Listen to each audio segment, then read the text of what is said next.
முதல்ல பார்த்தீங்கன்னா வீட்ல சண்டை இருக்கக்கூடாதுங்க. சில பேர் வீட்ல பார்த்தீங்கன்னா, எப்போ பார்த்தாலும் சண்டை இருந்துகிட்டே இருக்கும். பிரச்சனை இருந்துகிட்டே இருக்கும். சரிங்களா? இந்த பிரச்சனை இருக்கு அப்டின்னா என்ன ஆகும்னு கேட்டீங்கன்னா, உங்களுக்கு ஞாபக மறதி ஆயிடும். கோபம் அதிகமா இருக்கும். குழப்பங்கள் ஜாஸ்தி இருந்துட்டே இருக்கும். சரிங்களா? இதெல்லாம் முதல்ல தவிர்க்கணும்.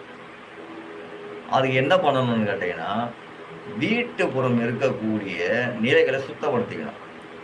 வீட்ல துணிமணி இருக்கா? அழுக்கு துணி இருக்கா? இதெல்லாம் அப்புறப்படுத்திக்கங்க. மடிச்சு வச்சுருங்க. சரிங்களா? அழுக்கு துணிய மடிச்சு வச்சுறாதீங்க. அழுக்கு துணி துவைக்கிறதுக்காக சரியா? அத போடணுமே தவிர, இந்த அழுக்கு துணிய மட்டும் மடிச்சு வைக்கக்கூடாது எப்பவுமே. ஏன்னா, இந்த அழுக்கு துணிய வச்சு மடிச்சு வச்சீங்கன்னா, பிரச்சனை போகவே போகாது. ஏதோ ஒரு மூலையில ஒரு பிரச்சனை இருக்கும். ஏதோ ஒரு வகையில ஒரு தொந்தரவு வந்துட்டே இருக்கும். சரிங்களா? அந்த மாரி நெறைய இருக்கு. நீங்க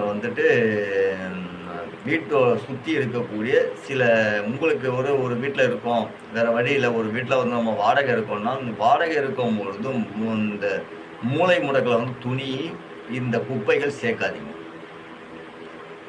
சரிங்களா? இதெல்லாம் சேர்த்தீங்கன்னா குழப்பம் இருக்கும். மனதுல ஏகப்பட்ட குழப்பங்கள் இருக்கும். நெறைய வேலை குடுத்துக்கிட்டே இருக்கும். ஏன்னா, இதெல்லாம் சரி பண்ணினாலுமே உங்க மனது தெளிவாயிடும். சரிங்களா? அதனால நீங்க அத செய்யுங்க. அதெல்லாம் மனக்குழப்பங்கள் நீங்கிடும்.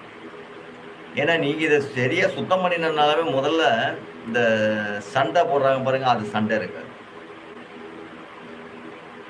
சரிங்களா?